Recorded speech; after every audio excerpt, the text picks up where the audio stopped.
talking today about Flinchlock Release treatment, and perhaps telling us a little bit about how you got involved in this form of therapy and what caused you to go in this direction. I originally started out as a business lecturer, and I went through a bit of an early crisis or something like that. And I left that, and then what happened is I actually ended up working with horses. From my time working with horses there, I then became interested in rehabilitative hoof care. And so that's like a farrier, but using natural principles. And so I was trained by a couple of people, and my whole interest there became in how to balance up the hoof correctly.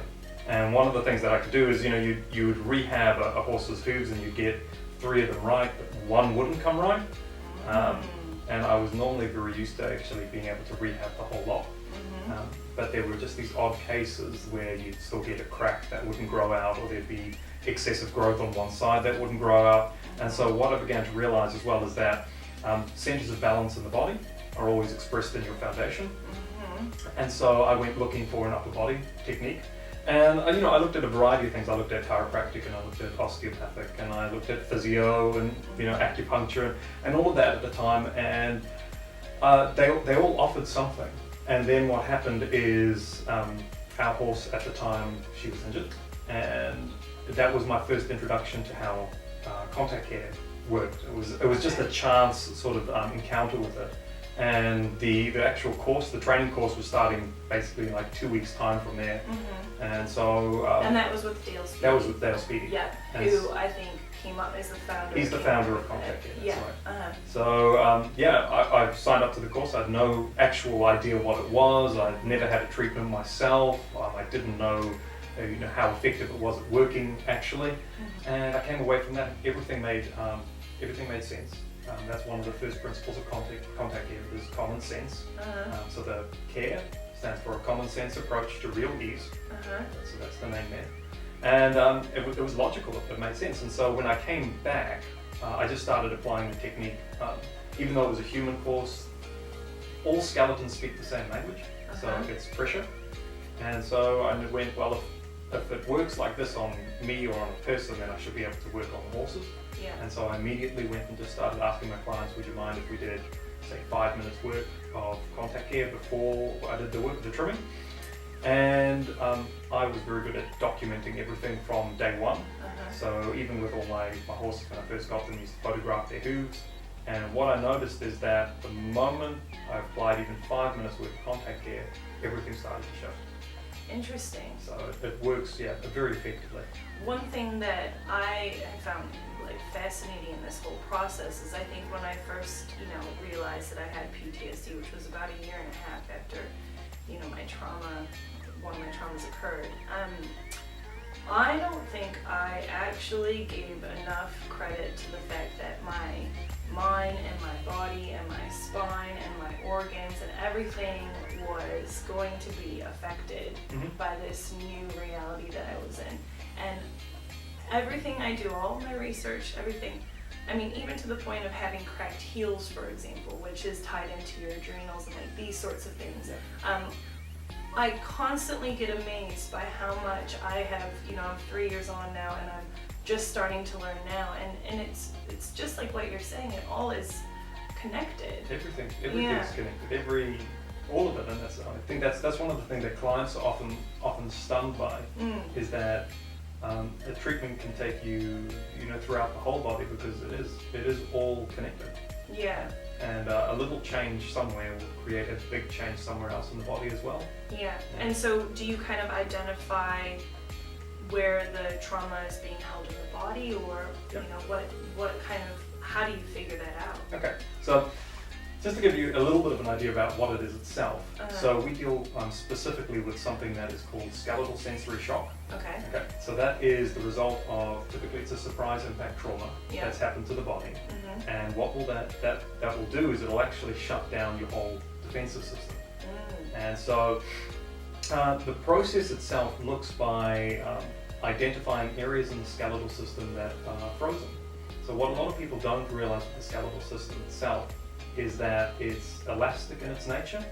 So we don't really think of the bone as a living organism or a living part of our body. You know, typically when you see bone, it's dead, it's outside of the body, and it's this hard, immovable object. But the moment you actually put it into a network, it bounces and it moves, and it's got an intelligence in itself that's independent to your whole consciousness. And so that's one of the things that we work with. We really work with that whole fight-flight reptile system of the body. Yes. That's what we plug into, because it overrides everything in our system. So the brain likes to feel that it's in charge, and it can tell you all sorts of stories about the event after it's happened. But the one thing that actually remembers the true imprint of the situation itself is that whole reptile system, is the skeletal system itself. And so in contact care, it's a gentle pliability test. So it's extremely gentle, you know, you don't get pushed or there's nothing cracked or anything like that. But it's a gentle rocking motion through the body. And now the bones are designed to carry the movement. So when you push it, the body should rock too, and it's maybe something we could demonstrate as well. So the body should actually rock with that. But the moment you touch a bone that is flinch-locked, the whole skeletal system goes completely solid, locked and rigid. So it freezes. And you can watch it. So, you know, the person's body will be rocking from side to side when we're testing from the base of the neck. That's often where we do a lot of our work. And the moment you touch a bone that is pressurized, the whole system will just literally lock up. When we talk about a flinch-locked bone, everybody knows what a flinch is, and you get poked in the ribs. There's an automatic involuntary pull away. When you get caught by surprise, what happens is that becomes permanently set into your brain. And that's what starts to create these areas of dysfunction in the body, false points of balance. Because you can't walk around with a twist through your body. And so our conscious system and centers of balance basically suck it up as our muscular system. It gets involved and it straightens you out. And so let's say, because I have done so much reading around the reptilian aspect and how oftentimes your body is, you know, all of your senses are cued in before you are even aware or able to acknowledge that you are triggered. I mean, it's very much a sensation that's happening through your body. So in the sense of, if, you know, I'm assuming my body will have parts that are quite rigid. When I am triggered, is that playing into all of that as well? Is it sort of solidifying those pathways even more within my skeletal structure? Absolutely. You're anticipating. You're anticipating a trauma, and so your body's locking up. And so that's why we've got the sensory element as well, because it's skeletal shock that we deal with, but we also deal with sensory shock. And that's anything to do with our extrasensory senses, you know, touch, taste, hearing, smell. So it can be, you know, you can have a trauma that happens to you, and at the same time there was a background noise that was going on, the sound of cars going past, the sound of waves, something like that. And what will happen is every time you actually hear that sound, it will cause an automatic involuntary reaction in your body because it's associated with an impact trauma that's actually locked you up. Wow, interesting. I think the misconception that I probably had previously is that a treatment like this would be for someone that had experienced, let's say, a bang or, you know, some sort of real physical trauma. And so we have spoken about the fact that you have had some patients with PTSD.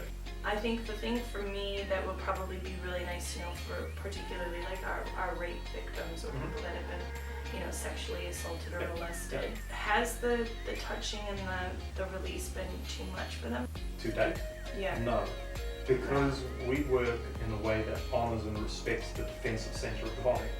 Okay. So nothing that I do is ever imposing my will on you. I always work to comfort. And that's the other essential element of contact care, is that there are places that the body won't go into yet. We simply can't go into that because they're not ready. And so I work very much with comfort, as well as what you're going through at this present time. And so with the victims that I have had, you know, at the moment I'm currently working with a very severe rape case. The whole process itself is extremely gentle, safe and supportive, and what she's found is, because she came in here with that similar comment, she thought that this was just going to be for physical, you know, elements, you know, impacts that she's had, and very, just very real physical trauma. Yeah. What she didn't anticipate was the benefit that it was going to have to her overall sense of well-being. Yeah. Because the moment we take a pressurized state out of the body, it immediately relaxes your whole system as well. It's amazing. So, yeah. Because I can actually feel, even just sitting here right now, I can feel, just because I've had a variety of things that happen with my sport all weekend long, seeing things that that trigger me, and I can feel it in I can feel kind of that feeling on my body. Yep. I haven't done my yoga yet today, so but you showed the space, you showed the space. And that's essential because, base of the neck, that's where we work from. You carry all of your injuries over there, all of life's efforts are carried in the base of your neck. Yeah. This lower portion of your brain is essential for us, where you held there, because that bony plate is what protects your reptile brain. Yeah. Okay? And so any pressure or tension is going to start locking up that. Any defensive reaction, you notice the body automatically lowers itself down into this state, because it's the muscular system holding the body in preparation in case you need to run. Yes. And so, likewise, let's just say you've ever got either a direct impact on the base of your skull over there, or an impact somewhere else that's creating a pull and a squeeze on there. It's going to start creating an automatic change in the chemical and hormonal balance of the body, because there's always pressure being applied on that part of the brain, and so it just stimulates it. Interesting. The moment you take the pressure out of the body, or out of the bone, and allow the body to just readjust to its normal, closer to true shape, it takes the pressure off that part of the brain, and immediately it stops producing those chemicals or hormones. Wow, because for me, I definitely, I was looking at doing some hormonal testing, adrenal testing, thyroid testing, all of that, because I know for a fact that I am overproducing cortisol. And also I feel triggered very consistently. So I mean, it's not shocking that that would be a cause and effect that's happening. So I mean, I look forward to having your treatment. The therapies are usually like an hour. Treatment is about an hour. Yeah, about an hour. And do you find, I would assume so, that the amount of times that you need to be coming to you really fluctuates depending on the person and the situation? Yeah. It's a case-by-case basis, but there are some general guidelines as well. Let's just say that typically whenever you've got any form of PTSD, you're looking at around 4 sessions. Okay. That's just a general guideline based on experience. I've had some where you've been able to free things up much faster than that, and others where it might take longer, but then there are different elements involved. The important thing to remember as well is that whenever I release a Flinchlock, it's gone for life then. It's not that you come back in for tune-ups, you come back in for the next level of change. Because a Flinchlock is once in, and when it's released, it's once out, it doesn't come back. The only way it can go back in there is if you have another trauma, another impact. Let's say I don't have another, what would be physical visual trauma, but I am re-traumatized by my triggers, let's say.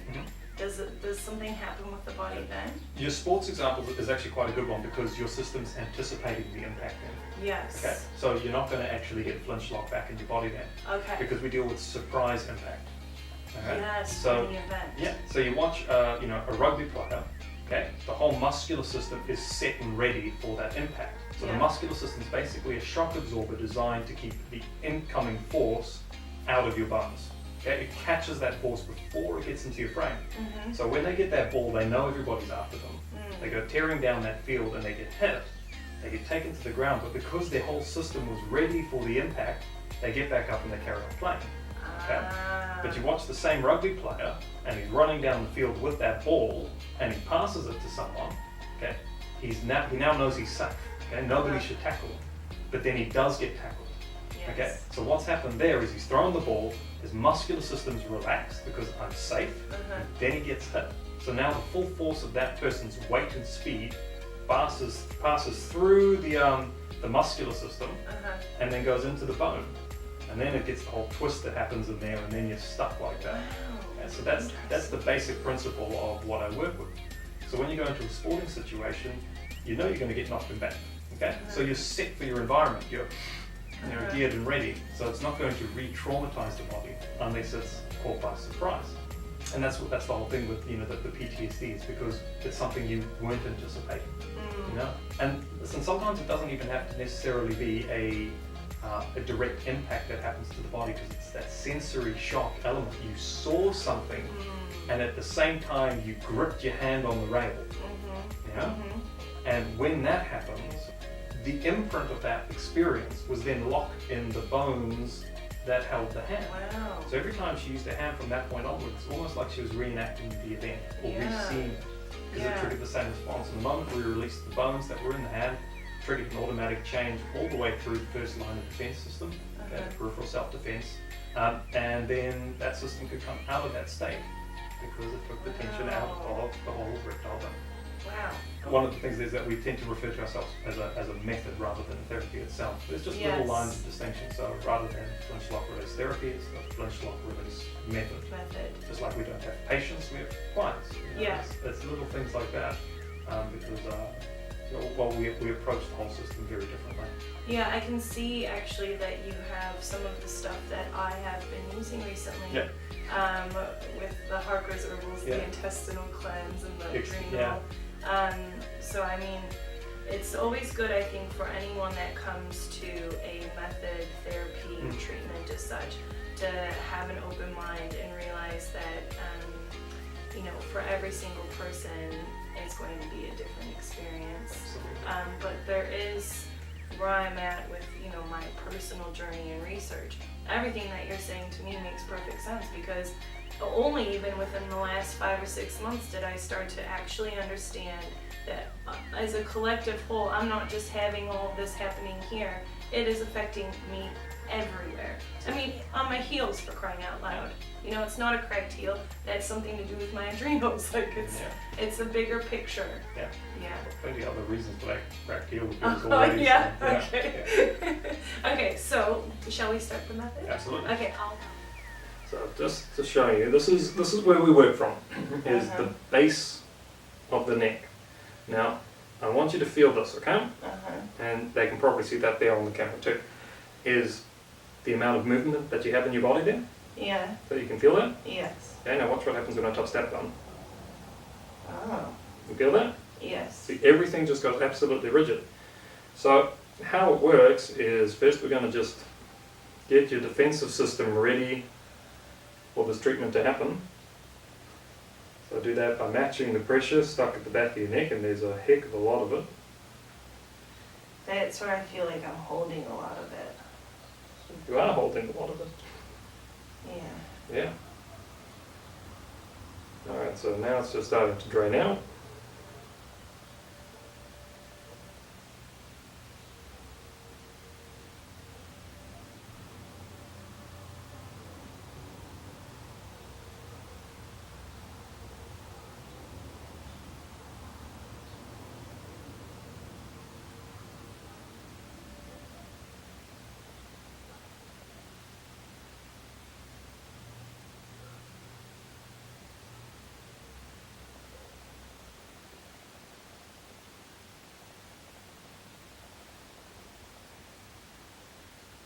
So you see, I'm in no rush in that. I'm just allowing your body to soften out at the pace that it wants to soften out.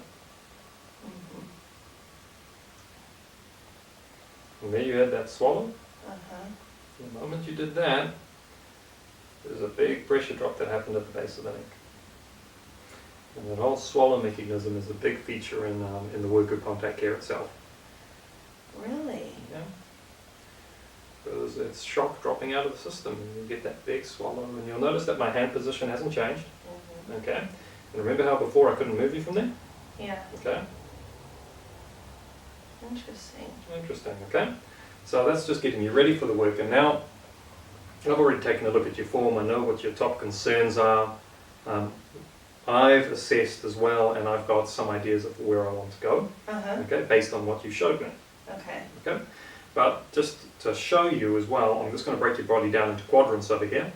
And you'll see that if I hold this arm, okay, plenty of movement through the body. Yes.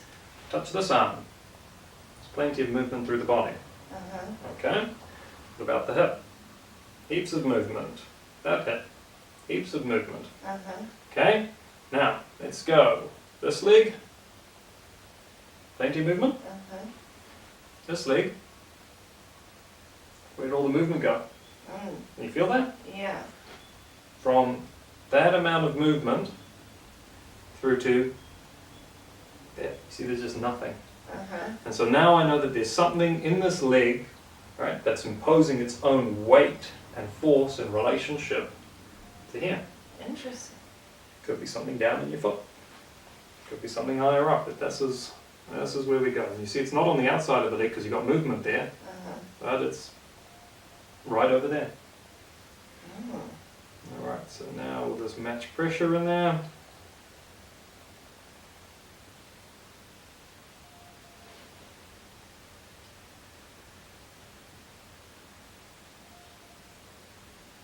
And we'll just drain that.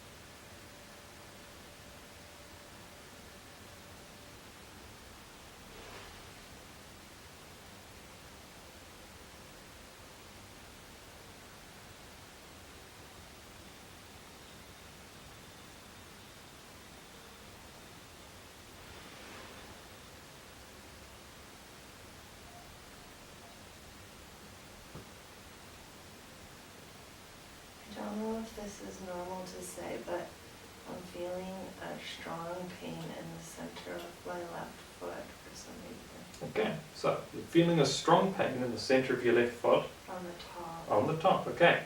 Now, when that just started happening a moment ago? Yeah, right when you just touched that one spot right there in my neck. Okay, so you see, what we've done there is I touched that place, I've drained the pressure from it, and immediately you start getting this sharp pain in the center of your left foot Yeah. because it's from this place on the bone here that it's actually been holding down there. Oh. Okay, so all you need to do is the moment you start feeling these pains, rather than lying there and experiencing it, Yeah. move. Wiggle your foot. Okay. Does that make it feel better? Yes. Yes. Alright. So you can see how one impact site on the opposite leg even Mhm. can be creating this place where you're feeling it on your left foot. So it's quite common to actually start feeling unusual sensations like that. You know, it seems disconnected and yet it's entirely connected. And you can have all sorts of strange sensations during this work as well, you know, from little bits of pain through to spasms can happen occasionally. I've got one lady that whenever she's having the treatment, she always feels like there's warm water running down the inside of her spine. Interesting. So you can get a real variety of things that occur.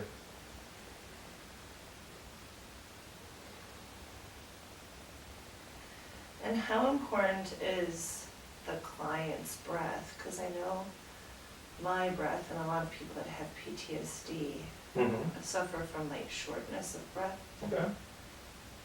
So, why do you suffer from shortness of breath? Well, I think I hold a bit of my trauma in my lungs. Okay. So. And I have asthma, so that probably doesn't help. Okay. So, you say. Well, one of the key words there that you used is think. You think you hold it in your lungs, because you're not entirely sure if that's the right answer, is it? Well, But yeah. where am I working at the moment is your foot. And I'm actually going to show you a little chart. And I'm going to show you how your foot actually grips and holds your lungs. Oh. So a lot of the time, okay, breath is essential, breath is life. Yeah. Yet it doesn't mean that it has to do with the lungs. Okay? A lung is a felt place, your shortness of breath is a felt place. So it's not coming from there. It's coming from somewhere else. It's coming from a silent place that you can't feel, that's so pressure filled it is unfeeling, And all we have to do is get the movement happening back in there, and the lungs will automatically readjust their breath. Oh. And I've got stacks of clients that have come in for breathing difficulties, and it's something to do with their feet, or it's something to do with their hands, or sometimes, it's the obvious something to do with the lungs, well, not the lungs, the ribs themselves. Okay. Okay. Yeah. But there can be all sorts of different ways that your breath gets impacted. It's just about finding the place that's causing that. And so as the treatment goes, you'll probably find that your breath will suddenly start to become easier. Yes.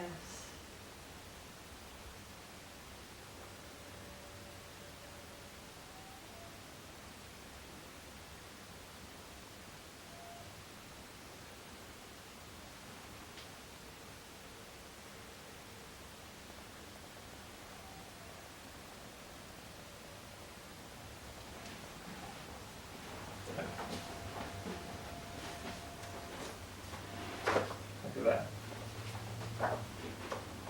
From your foot, this is all one solid band of connective tissue. Okay, fascia goes from your foot, over across there, over the knee, up the leg, there you go. There's over your diaphragms and your lungs, all the way up through to your tongue. Oh. So you can take an impact down here in your foot, and it literally pulls all of this, places all of this under pressure, including your lungs. Wow, from your foot. From your foot. Mm. That's a cool little diagram. Yeah, that is cool. Use that one all the time.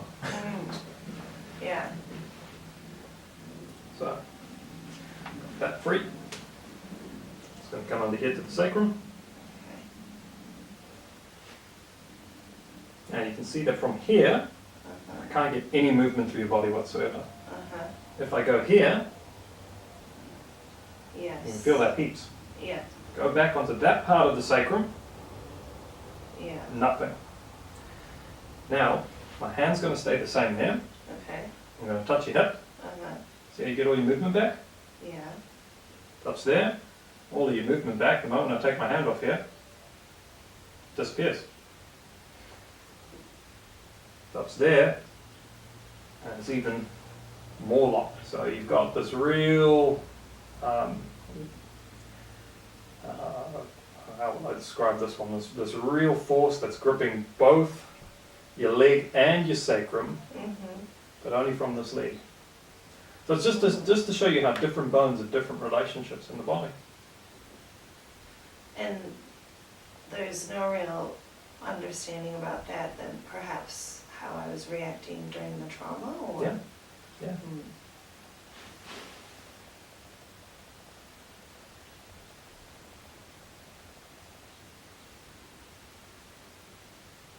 So you see, it's a very real way that we read the body. It's all about this pliability and the physical response.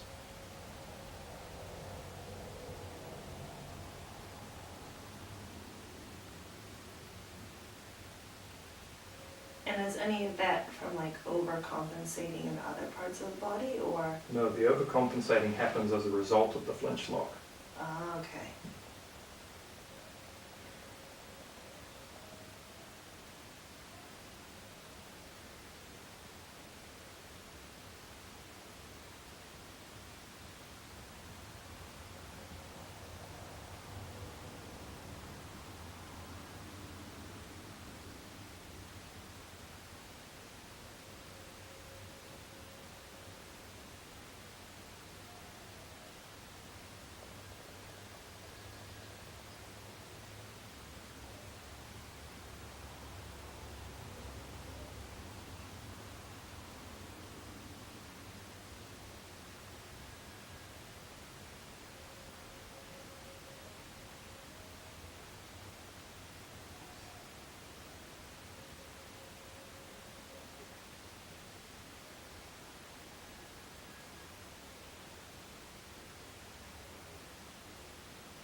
those little gurgles that are happening in your stomach there.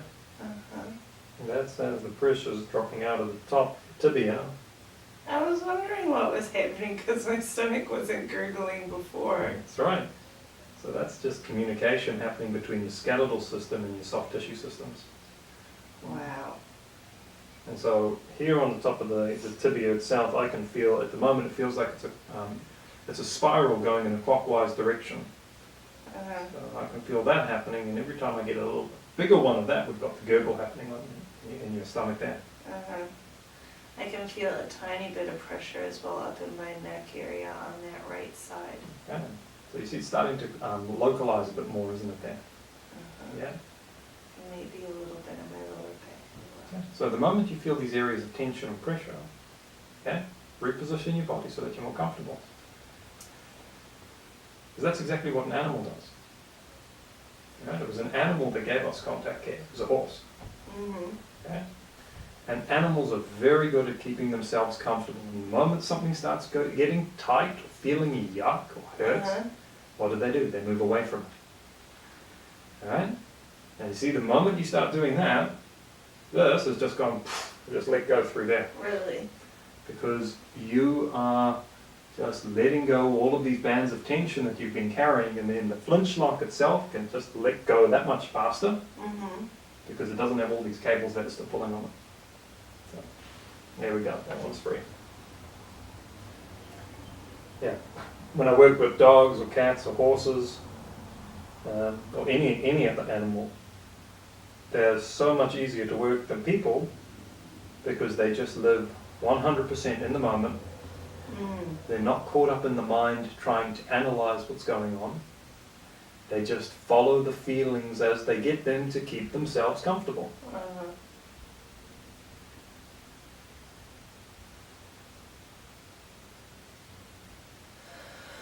And there we go.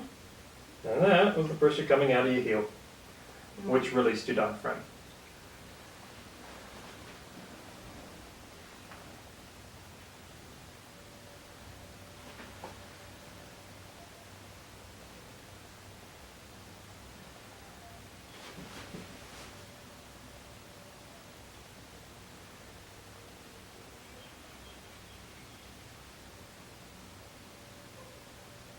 Is that pressure okay? Uh-huh.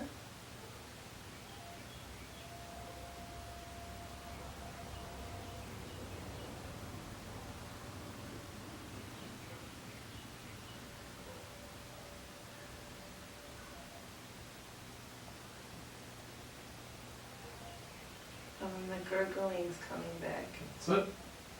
So it's whenever there's a state of pressure drop in the bone, you very often get a gurgle in the stomach or the guts or so.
Just make sure that you're still comfortable there.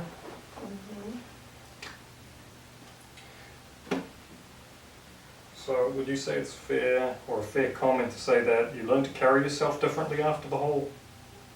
Yeah, I mean, probably. Yeah. So the place that I was working there in the sacrum itself, that's all to do with self-carriage. It's how we lift heavy objects, for one, as well as how we hold our frame together. Okay, it sits in there.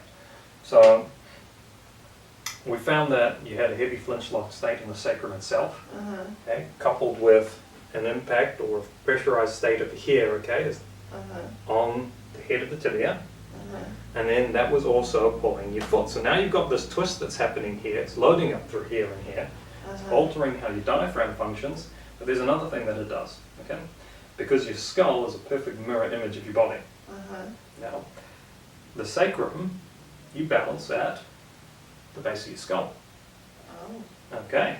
Yeah. So the pressurized state that was sitting in here then means that you have to alter the angle of your head in order to balance that.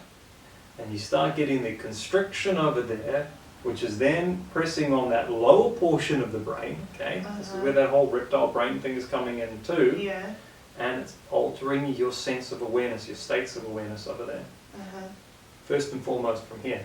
You're very aware of it here. But you weren't aware of this. No. No.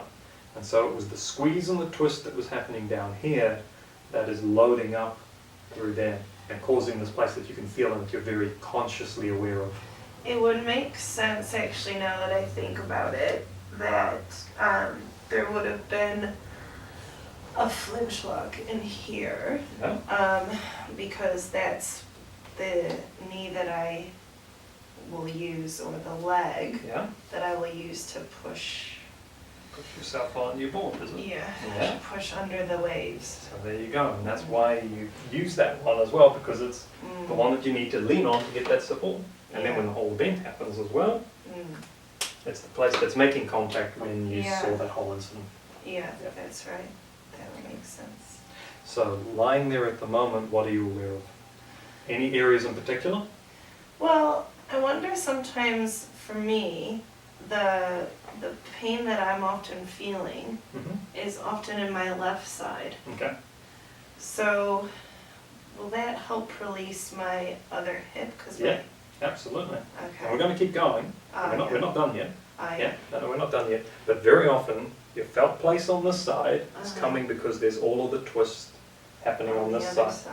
So it's basically, if you imagine here, let's just use this shirt as an example, okay? Yeah. This is the Flinchlock here, and it spirals in on itself, so it twists. You see how it creates these big bands? Yes. These big bands of tension? So that's what that's done here. Yeah. It's spiraled and it's twisted and it's compressed everything and it's pulled all that. So this becomes very tight and painful. Yeah. Because it's stretched to its capacity, whereas over here there's a real bundling of tissue that's happened. Yeah. So let's see what else is going on. So come down the spine there. And there's another one. Fine through there. We're locked up here.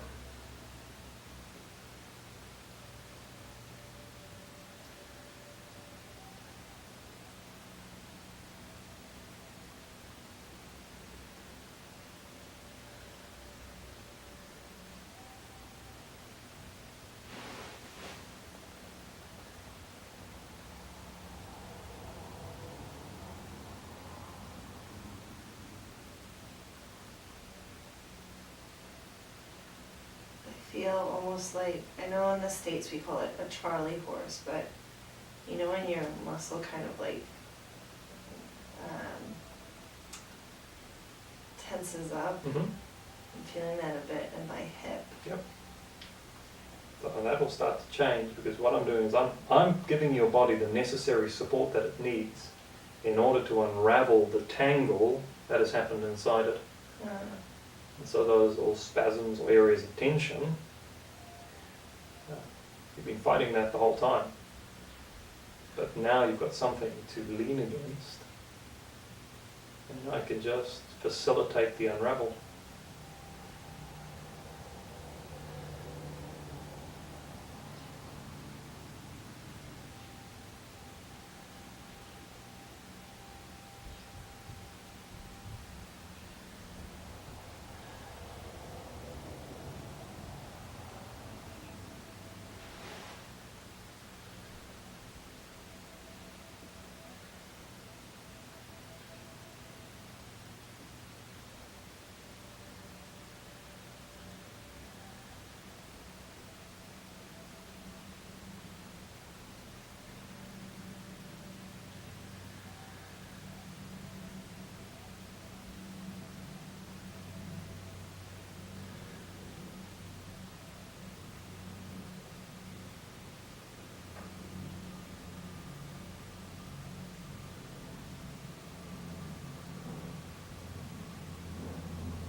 So you see those involuntary contractions that are happening there? It's just these involuntary states of relaxation happening. That there is as the Flinchlock in your lower thoracic, upper lumbar areas relaxing, as well as through your heel. So it's just draining, it's one of the drainage lines of the body. So it's actually, what's happening at the moment is we're draining this stored pressure out.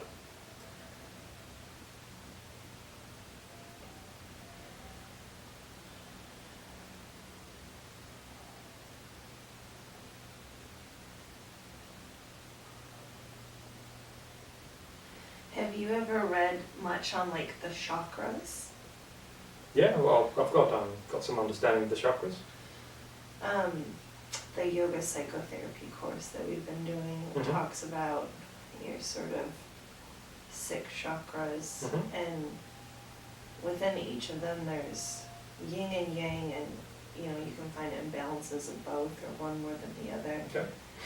And my root chakra, which is the base chakra, is the most, well, from what I understand, the most misaligned. Okay. Because that's the one that is your foundation for like safety and all the rest of that. So I wonder if that has anything to do with my holding some tension and pressure. Well, that's, for me, where did we start over there? When did we find the really big one that was down in your sacral bone? Yeah. All right.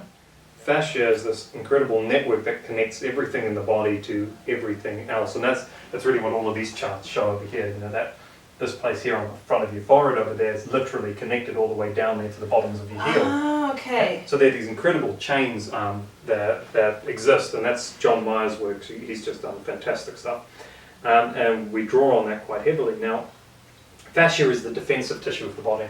Okay, it reacts. It reacts faster than your brain can think.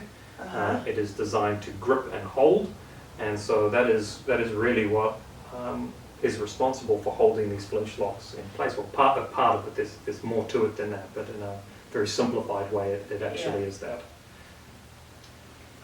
Wow.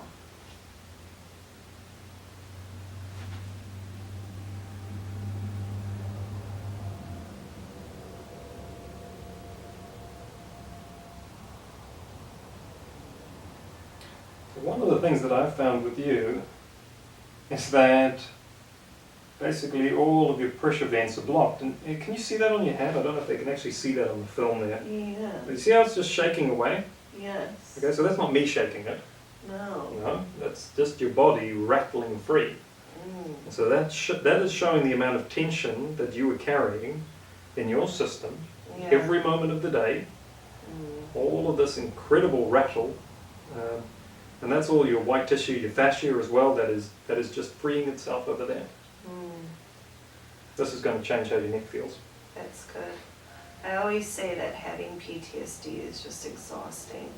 Yeah. Sometimes I just feel so exhausted. Yeah. Yeah. Absolutely.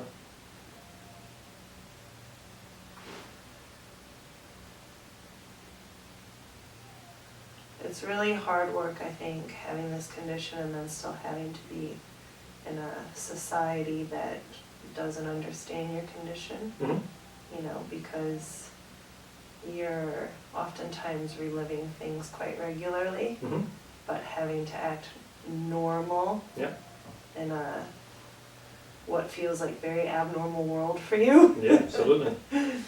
Yeah. Yeah, well, the whole purpose of this method is just to bring you back into that sense of balance, of equilibrium with your system. Yeah. So one of the reasons that you'd go and relive all of these moments again is because you would touch that bone on your leg. You'd engage your sacrum the same way that the whole trauma had unfolded. Yeah. You'd use your wrist to write something, you know, or touch something. And it's all places that are associated with the actual trauma itself. And then it just re-stimulates that whole memory. So once you remove that imprint from the body, that acting it out or replaying it, all of that, it just starts to disappear. I hope so. Yeah. But I mean, I wonder, like, with the mind, because everyone's PTSD is so different. Mm-hmm. So we have people that, have no flashbacks. Mm-hmm. We have people that have chronic pain or vertigo or, all of these different sort of manifestations of what the trauma or the PTSD is kind of unleashed within their body. Mm-hmm. For me, I have these very graphic flashbacks. Mm-hmm. I don't have to be touching anything. I can just see something and then I'm right there in it. So I don't know how to make that better, but See how you go from those. And for me, just based on the clinical experience, as well as why is everybody's PTSD so different, and it's largely to do with which one of their systems is full or got filled up inside that event itself. And that's what these charts on the wall over there. They're different systems that regulate different organs, different functions in the body, different states of defensive reaction. And so it can be full and say somebody has, that's when the body was either impacted or they got that whole surprise element. And that's why one could lead to vertigo, whereas another might lead to flashbacks or chronic pain and things like that, because it's different states that the body was caught in at a different time. Yeah.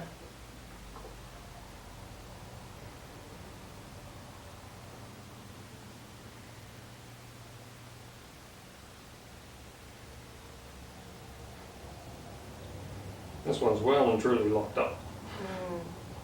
And it's still just rattling away. Yeah.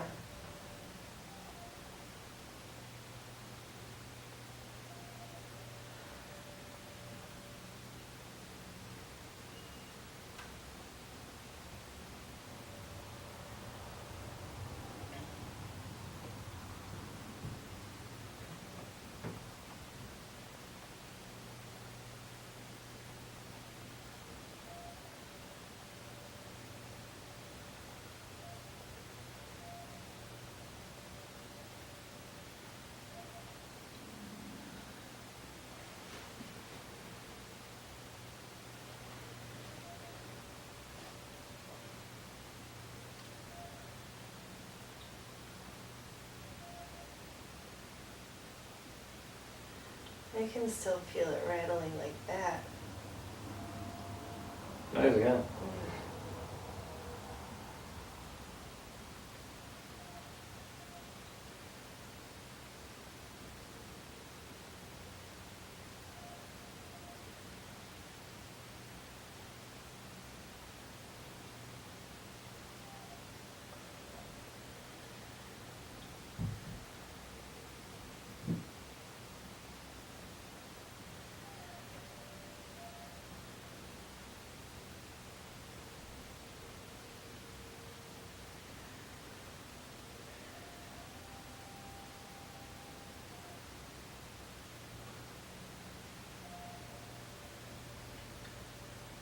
I can actually feel something strange in my ear, or below my ear right there. There we go. And you're still comfortable lying? Uh-huh. Very good.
I feel like there was a bit of pain in my joint, but that's gone away.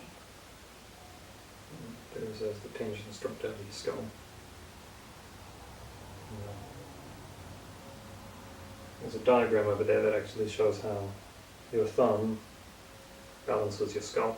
Really? Yeah. Your thumb? Your thumb. One of those tricks that when you get a stiff neck, you massage your thumb. Oh. Well, I guess now I know that trick. You can try that. Yeah.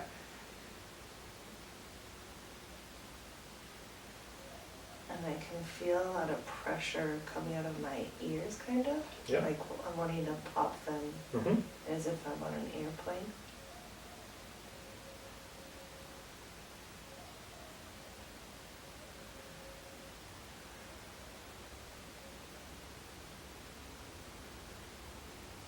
It's happening pretty regularly, the popping of my ears.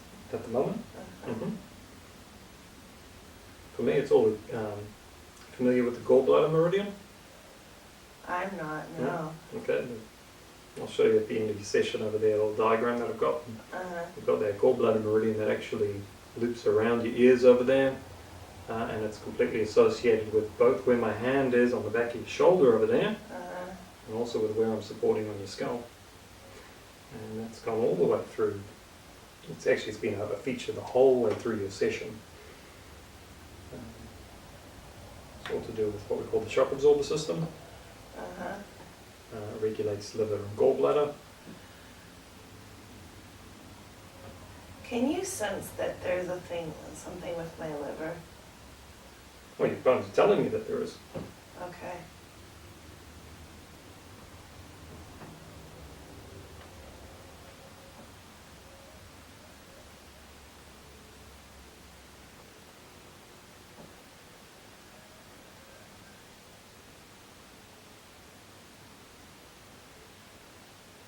So is that why you have those tonics? Because the bones can tell you? Well, yeah, it's just as you do this, you get very familiar with knowing which bones are associated with what organ.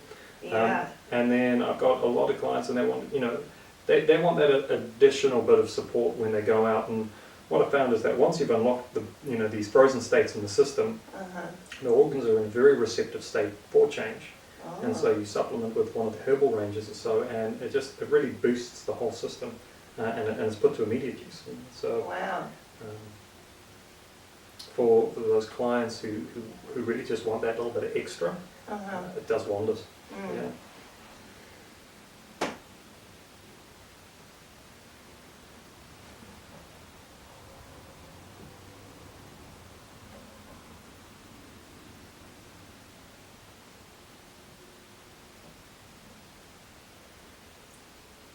But you'll notice that it's a very similar pattern that I use the whole way through the session, and it doesn't matter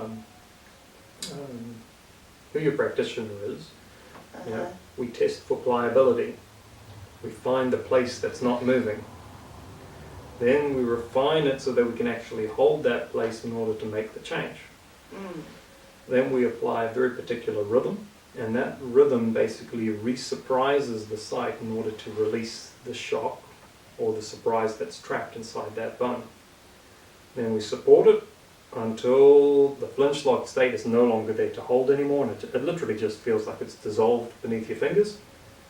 And despite the fact that you're applying the same amount of pressure, your grip just suddenly sort of melts away. So it's a very defined rhythm that we use over and over again, and it is speaking the language of bones, which is pressure. So if you went to go touch my knee now, would there be a spiral there? Okay. Would it be frozen? Oh, I guess Let's not. see. So, that place over there, let's go back and let's just validate that that flinchlock is gone. Okay. Yeah, see, got my hands on the same place in the back of your neck.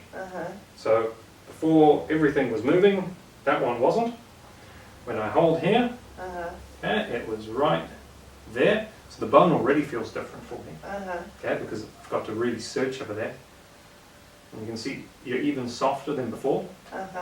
Doesn't matter where I hold that, you can actually feel that. I'll just show that anywhere that I'm touching there, you've got full pliability now. So there's nothing left there anymore. And that's the Flinchlock. It's there. You apply the Flinchlock Release formula, support it all the way through until it lets go, then it's gone.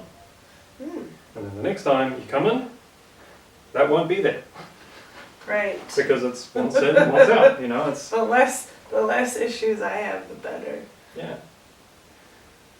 Okay, so what we're going to do is just release through the base of your skull over here.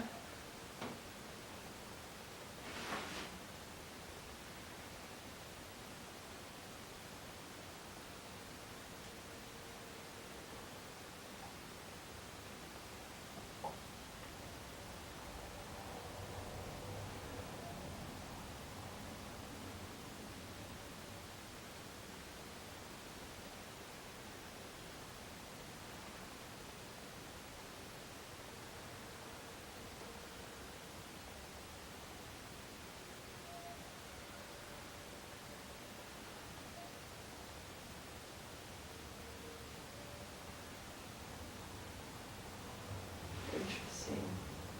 So my stomach was going and then my ears started popping.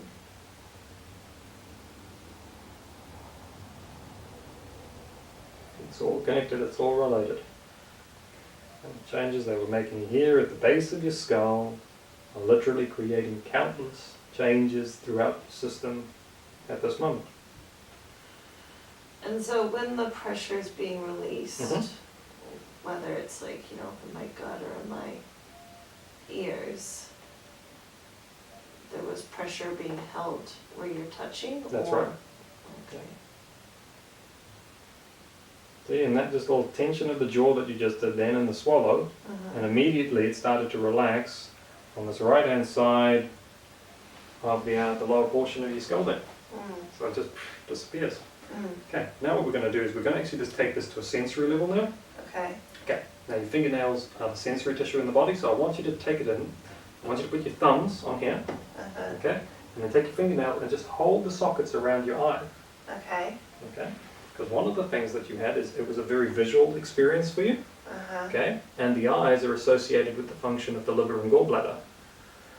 Okay, and here we go. You see, I can't move you from there. If I go to that bone, and that's where it hurts the most in my whole body. That's where it hurts the most in your whole body, and it's all to do with the fact that it was a visual experience for you. So. Is it bad that it's making me want to cry? No. Is it okay? Go, cry. Because that there is showing the pressure change that's happening around your heart at the moment. And you're regulating your pericardium. So that's perfect.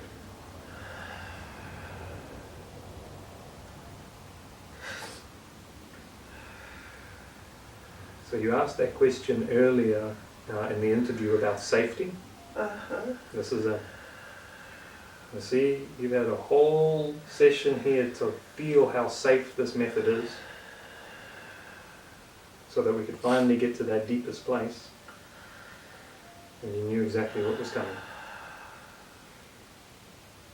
See, it's not that hand there, but it's this one. So you can take that hand down. I'm going to release this.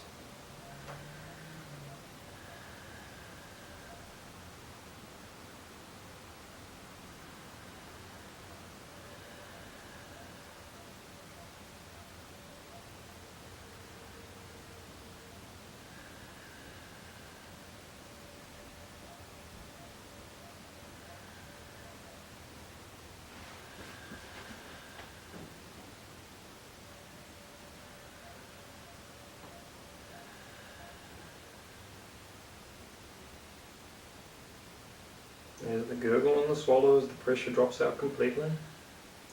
Now I'm just going to look at that part of the eye, that part of the eye, that part, that part. That's actually down here.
There's that gurgle again, and I was just about to say, you see, I'll just support these places as long as I need to, because there is no rush. And if it's an older trauma or a deeper trauma, or if there's many levels to it, well then it's just going to take a bit longer as the whole body unravels the state that it's in.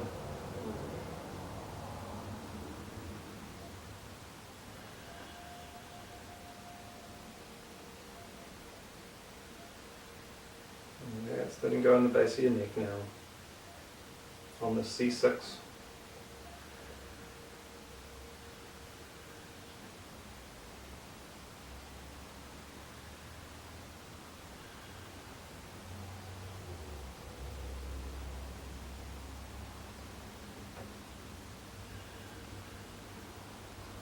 So if your arm's starting to feel like it wants to just drop away, just let it drop. Perfect. There you go.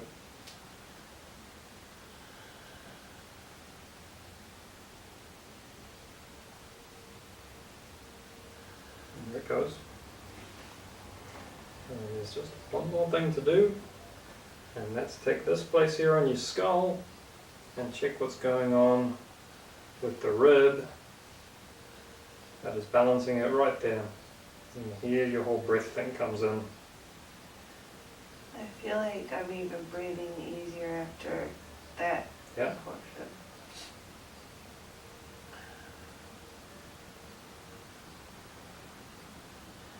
And here we're just taking it not only from that sensory level, but we're just reinforcing it at bone.